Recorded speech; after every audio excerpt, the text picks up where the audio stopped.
Definitivamente no hay nada mejor para votar que ir informado. Por eso aquí en La Billetera tenemos las dos ofertas en materia de política económica, tanto del candidato de Juntos Haremos Historia como Todos por México.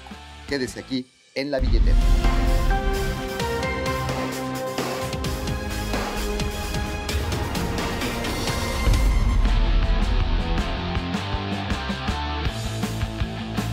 Los temas de estabilidad, pero también de crecimiento económico, son parte nodal del futuro de nuestro país. Por eso nos da especial gusto que aquí en esta billetera nos acompañe Gerardo Esquivel. Él es asesor del equipo económico de Andrés Manuel López Obrador. Es un placer enorme. Oye, sobre todo para que nos expliques el PGnomics 2. PGnomics es un intento que se diseñó al interior de la campaña del licenciado López Obrador para tratar de explicar a mucha gente que tenía muchas dudas, pero sí para que entiendan las principales ideas detrás de la propuesta económica de López Obrador. Establecen 7 ejes. ¿Cuáles son ellos? Mira, hablamos de varias cosas. Hablamos de la parte de desarrollo industrial y regional, hablamos de la participación en la globalización, hablamos del nivel de bienestar, hablamos de los temas de pobreza y desigualdad en general, hablamos de los temas de crecimiento económico, hablamos del rol de la inversión pública. Este tema de estabilidad macroeconómica creo que es uno de estos elementos que genera mucha expectación. Bueno, nosotros lo que planteamos, y ese es el punto de partida, y qué bueno que lo mencionan, empezamos por ahí, el tema de la estabilidad macroeconómica es muy importante, sin duda, es quizá lo más importante. Sin estabilidad macroeconómica va a ser muy difícil conseguir otras cosas. O sea, pero están planteando pero no es suficiente. Mantener y aumentar el superávit primario en finanzas públicas, no aumentar deuda, no aumentar impuestos. La filosofía de la propuesta es, no vamos a aumentar impuestos ni introducir nuevos impuestos, mientras no se demuestre que se puede hacer un mejor uso de los recursos públicos, de los impuestos que ya paga la gente. Esto lo que proponemos es hacer una reingeniería del gasto, un presupuesto base cero realmente. ¿Con qué características? Donde vamos es eliminar todas las ineficiencias, eliminar los programas que tienen objetivos duplicados, que no van dirigidos a los segmentos de la población más vulnerable, que no están consiguiendo lo que está planteando sus objetivos. Nosotros planteamos eliminar todos esos programas sociales, productivos, de apoyos supuestamente a empresarios que van a fondo perdido, que no tienen ninguna rendición de cuentas. Y lo que nosotros planteamos, por ejemplo, en la parte de política social es eliminar muchas cosas que no están funcionando para combatir la pobreza y enfocarnos en fortalecer la pensión universal para adultos mayores. Y el dinero sale de quitar otros programas de que no están eliminar siendo otras eficientes. cosas. Si todo está en el presupuesto y lo vamos a eliminar esos otros programas, vamos a eliminar cosas como, por ejemplo, todo el exceso de gasto que se va a los estados a través del ramo 23, que tan solo el año pasado fueron 200,000 millones de pesos. Los acuerdos bajo el agua con los gobernadores son todos esos escándalos de corrupción de gobernadores. Muchos de ellos terminan estando asociados a fondos del ramo 23, porque como es un ramo mucho más discrecional, mucho más opaco, ahí se va todo eso. Ahora, cuando hablan ustedes de presupuesto base cero es algo interesante. ¿Cómo lograr presupuesto base cero cuando todo ya está asignado y todo lo que recaudas no tiene una dirección entre esto lo recaudo para este gasto? Sí, pero a ver, partamos de la idea. El presupuesto total son 5 billones de pesos, 5 millones de millones de pesos. Es muchísimo dinero. O sea, sí tenemos mucho Estado. Ahora, parte de eso es irreductible, pero hay otra parte del gasto que es perfectamente, que se puede administrar, que hay un margen de ajuste y de un mejor uso de recursos. Eso incluye todas las compras de gobierno, eso incluye parte de la nómina. También nosotros planteamos hacer un ajuste en la nómina, en la burocracia, en la alta burocracia. ¿Qué implica solamente bajar los salarios o implica una reingeniería más compleja de posiciones de alto nivel que se han ido creando a lo largo del tiempo? También se van a eliminar muchas plazas. Miren, les voy a dar un ejemplo. Mucha gente piensa que no hay ningún margen, etcétera. Les voy a decir, las secretarías, cada una secretaría tiene sus subsecretarías.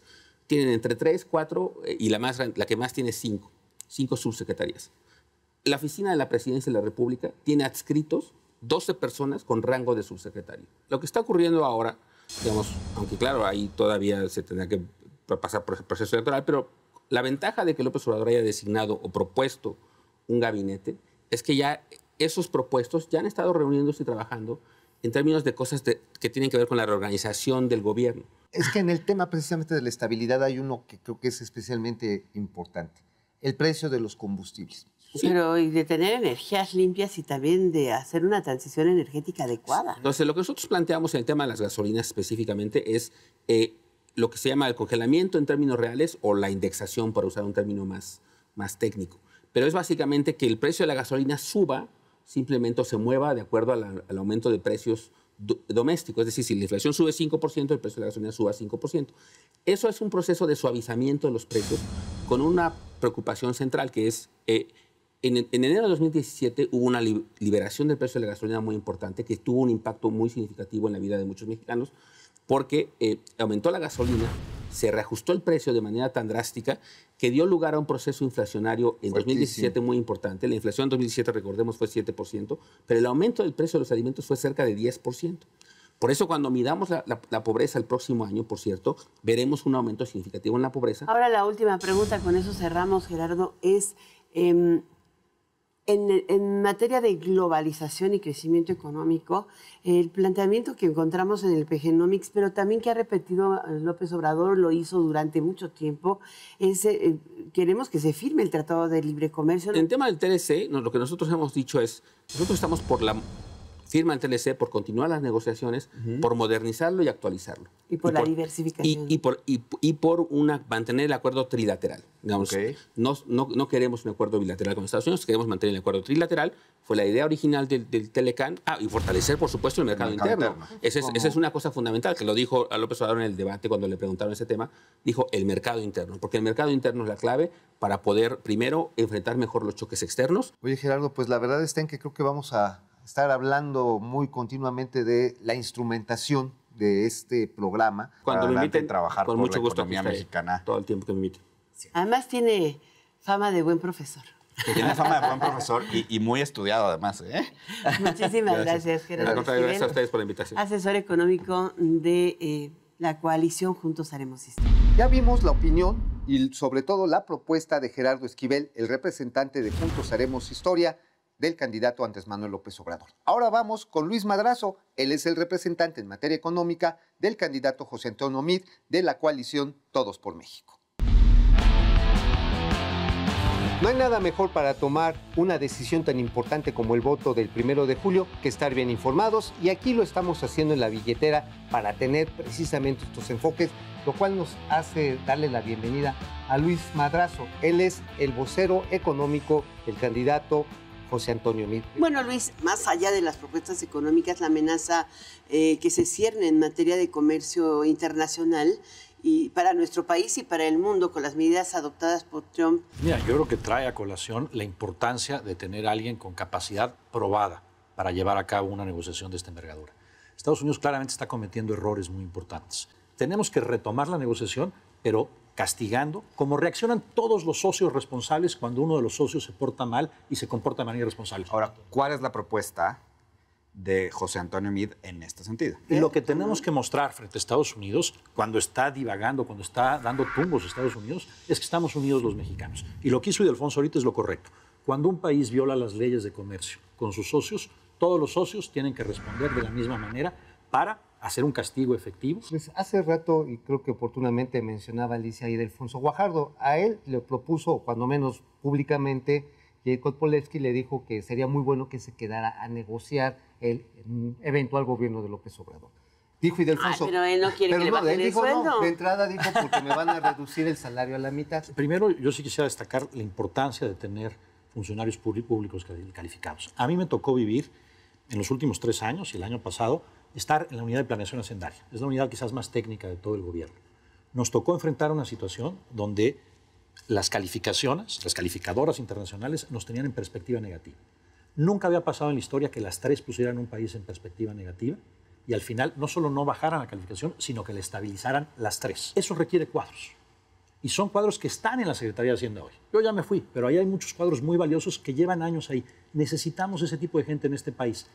Esas personas muy valiosas se les ha reducido su salario aproximadamente en 40% en términos reales desde que yo entré a la Secretaría de Hacienda. Barbaridad. Lo mismo le pasa a las comisiones de supervisión. Y las comisiones tienen una situación un poco menos complicada que el gobierno federal. Ahora, en el buscando dividir, hay un tema sobre la mesa que es inevitable que tratemos, que es el caso de Nestora Salgado. Tenemos un problema de seguridad donde no está bien la situación. Y el trasfondo del problema de seguridad, que es el mismo de la corrupción, es la impunidad. No estamos castigando los delitos, no está prevaleciendo el Estado de Derecho en todos los rincones del país. José Antonio ha señalado, y ahí comparte la posición con muchos candidatos, que se requiere hacer una labor preventiva, darle oportunidades a la gente, ocupar los espacios públicos, el transporte público juega un papel fundamental ahí, eso es correcto. Necesitamos policías, la capacidad disuasiva del Estado. Un detalle, queremos lealtad de la policía, no les damos pensiones. ¿Por qué México, que gasta tanto en pensiones, no le da pensiones a los policías en los hechos? Eso es terrible. ¿Cuál es la propuesta de José Antonio? El tercer elemento que no se está viendo lo suficiente es la capacidad de investigación. Hemos empezado a mejorar nuestro poder judicial con una reforma muy importante. Si los tribunales funcionan perfectamente y los expedientes no se integran correctamente, ¿qué va a pasar cuando lleves un criminal frente a un tribunal que funcione correctamente? Lo va a soltar. ¿Cómo darle amnistía a los delincuentes va a traer la paz y la tranquilidad a este país?